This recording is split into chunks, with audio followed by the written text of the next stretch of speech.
1, 2, 3, come on!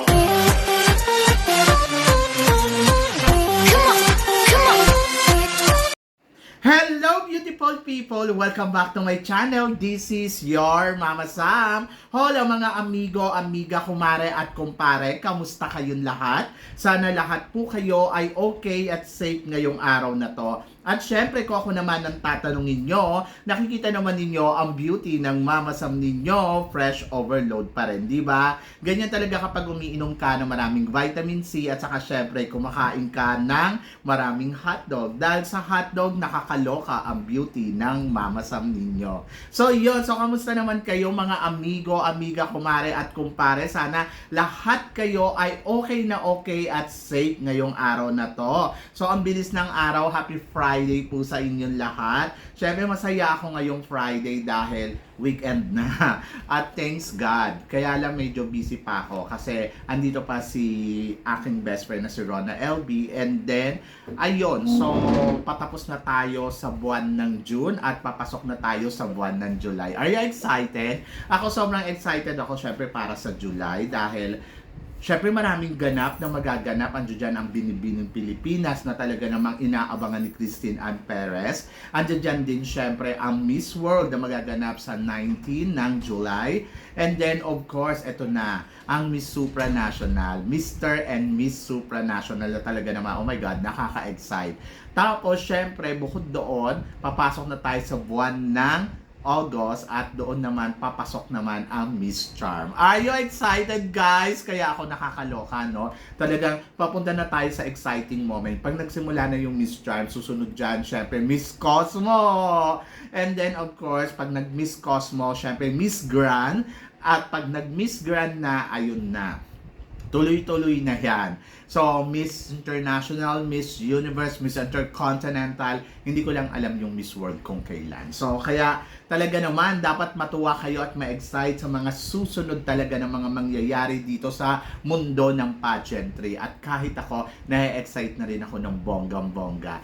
At kaya naman ngayong araw na to, marami akong hinandang chika sa inyo na talaga naman, oh my gosh, magtataas ang kilay ninyo sa mga pag-uusapan natin. So, eto na nga.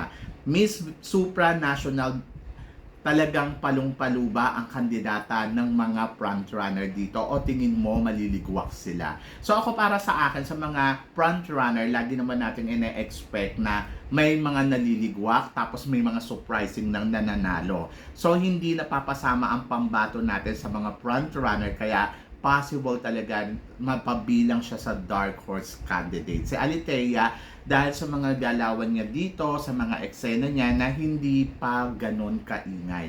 Kaya yung iba sinasabi nila, nako si Alitea, possible talaga na maging isang tawag dito, dark horse candidates dito sa competition. Ako din naman, ayun din naman yung iniisip ko kasi parang feeling ko talagang magiging dark horse candidates talaga siya at malay mo bigla siya pala ang mananalong supranational. So yun.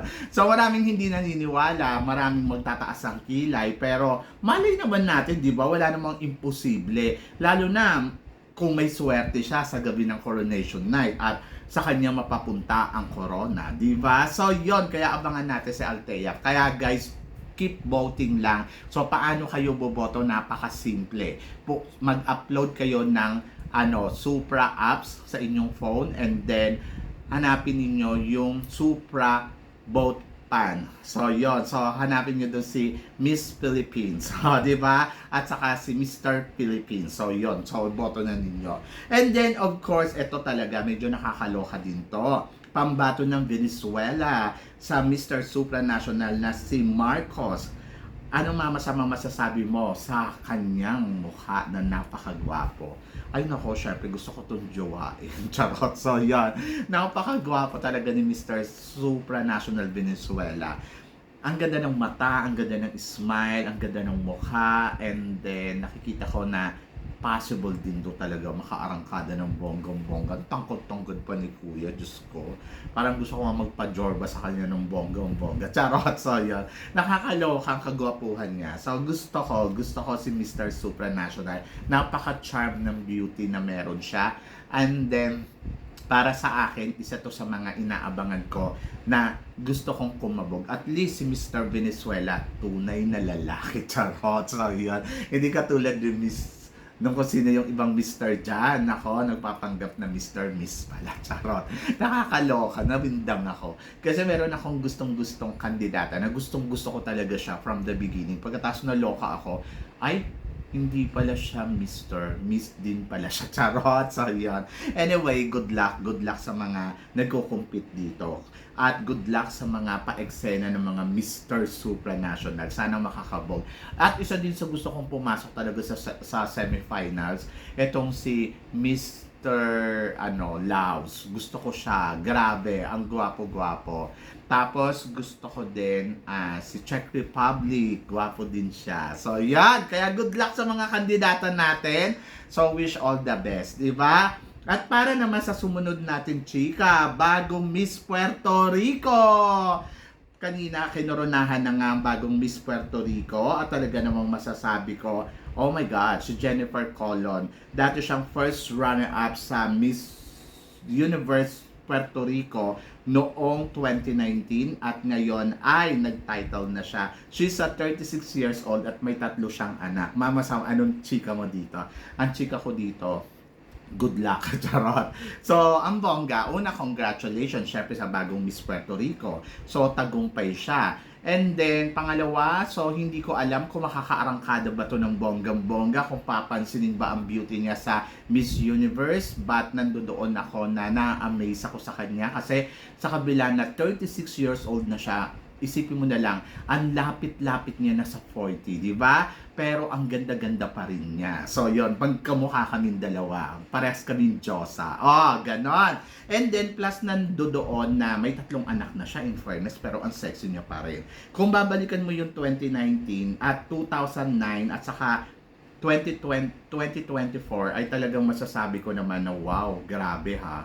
Ang lakas maka-fresh overload ng pambato ng Puerto Rico dito sa Miss Universe. So, yun. Abangan natin. Kasi syempre, alam naman natin na talaga ang Puerto Rico ay isa to sa mga malalakas talaga na kandidata pagdating sa Miss Universe. Di ba? At talaga namang excited ako para sa laban niya. So, tingnan natin. Pambato ng Miss Indonesia sa Supranational, Mama Sam, tingin mo, pasok ba sa banga o may El Tocuyo ngayong taon na to? Hindi ko alam. Pero yung eksena niya kasi kabog kung kabog. Kung ganda ang pag-uusapan, talagang maganda talaga ang pambato ng Indonesia. At isa to sa mga napapabilang talaga ngayon na masasabi natin na talagang malakas talaga ang laban ng mga taga-Indonesia sa labanan ng pageantry ng Miss Universe. At na-excite ako kasi talagang kung titignan mo yung beauty na meron siya ay talaga namang swak na swak talaga para sa supranational. Pero depende pa rin sa performance, sa ipapakita niyang eksena at kung paano niya kakabugin ang kanyang com skills. So yun, so good luck kay Miss Indonesia, Supra, at tingnan natin kung makakarating nga ba siya sa dulo ng competition o may El Tocuyo siya ngayong taon na to. So yan! So syempre, pambato ng Venezuela para sa Miss Grand. Mama Sam, isa sa mga napipisil nila na ilaban nga ng Miss Grand Venezuela si Marian Habach. Mama Sam, tingin mo kung makakatapat neto si CJ Apiaza, sino ang kakabog sa kanilang dalawa? Wala, charot. So yon, so magandang tapatan to ng Pilipinas at saka syempre ng Venezuela kung sakasakaling si Marian Habach ang ipapadala ng Venezuela. Alam niyo kung bakit? Kasi kabogera to pagdating sa eksena at rampadora. Pero, syempre, kung si CJ Apiaza ang makakatapat neto sa Miss Grand, ay nako, lalaban ko dyan si CJ Apiaza dahil talagang masasabi ko, kabogera din ang CJ Apiaza natin. At talaga namang kayang-kaya netong pumalo ng bonggang-bongga at kayang-kaya niyang elbohin itong si Miss Venezuela. So yun, so ako exciting to kung silang dalawa ang magkakatapat dito sa Miss Grand, kung ipapadala tong si Marian Habach sa Miss Grand ng Venezuela at ipapadala natin ay si CJ Apiaza. Oh my gosh, sobrang sarap panoorin nila at sobrang exciting to dahil alam naman natin na talagang kabugera silang pareho pagdating sa entablado. So matira matibay. Parang feeling ko naman lalaban na dyan ang Philippines. So yon, so I'm so excited. So alam naman natin na ang Philippines ay talagang pumapalo at talagang lumalaban ng todo-todo pagdating sa labanan. So, yan. So, good luck, di ba? So, wish all the best para sa Venezuela. At, syempre, matira ang matibay. Laban lang. Sabi ng ganon, basta hanggat may laban, kakabog at kakabog yan. So, laban lang, Venezuela. So, tingnan natin, di ba? Basta ako excited ako para kay Miss Philippines. Kung si CJ Apiaza nga ang makakatapat niya at alam naman natin na talagang kakabog naman ang pambato natin kung sakaling si CJ Apiaza ang ipapadala natin sa Miss Grand ngayong taon na to. So, yon.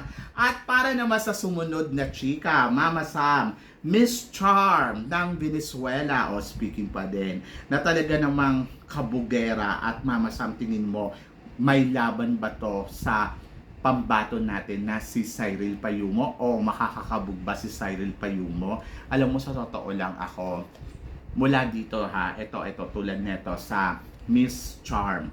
Maganda ang pambato nila, ex-senadora yung pambato nila, pero naniniwala ako na ang pambato natin na si Cyril Payumo pagdating sa entablado ay talaga namang halimaw, di ba? Nang lalamon talaga ng floor. So nakita naman natin yan kung paano siya kumabog dito sa Miss Universe Philippines. Hindi man niya nakuha ang titulong Miss Universe Philippines, pero alam mo kung kaano siya ka-caliber dahil kahit ikaw minsan ka na talagang napanganga sa kanya at sinabi mo na mukhang si Cyril ang mananalo dito, di ba? So nakulangan lang tayo talaga kay Cyril pagdating sa styling, sa mga pasabog, pero pagdating naman sa entablado, Diyos ko, talaga namang sulit na sulit talaga ang drama niya. Charot!